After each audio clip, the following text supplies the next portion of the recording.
La firma dedicada al ciclo integral del agua, Hidracua, no ha querido perderse la cita con la Feria de Medio Ambiente que estos días se celebra en Valencia. Presente en 74 municipios de la Comunidad Valenciana, Hidracua apuesta por el uso sostenible y responsable de este recurso.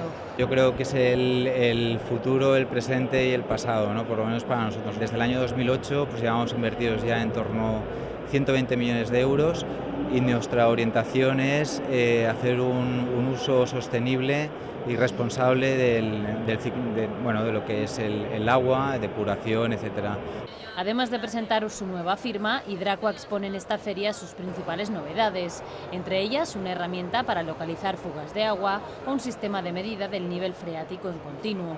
El hidrolog es un sistema de detección de fugas que utiliza gases trazadores, en este caso helio, analiza si las concentraciones de helio son superiores a las concentraciones atmosféricas que son constantes.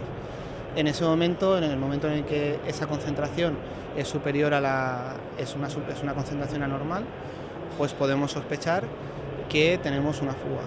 Hidrolevel es una nueva tecnología que básicamente nos sirve para tener información en continuo del nivel freático en los pozos, en las captaciones de agua subterránea, y también al mismo tiempo monitorizar el funcionamiento de la captación, de la bomba y cómo está funcionando la extracción del agua.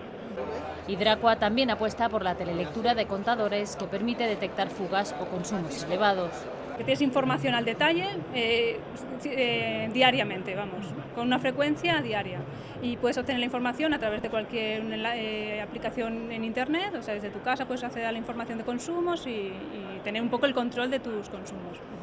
Un sistema para limpiar las conducciones de agua con hielo granizado o una aplicación para conocer el estado de las playas por internet son otras de las novedades presentadas en esta feria centrada en el agua.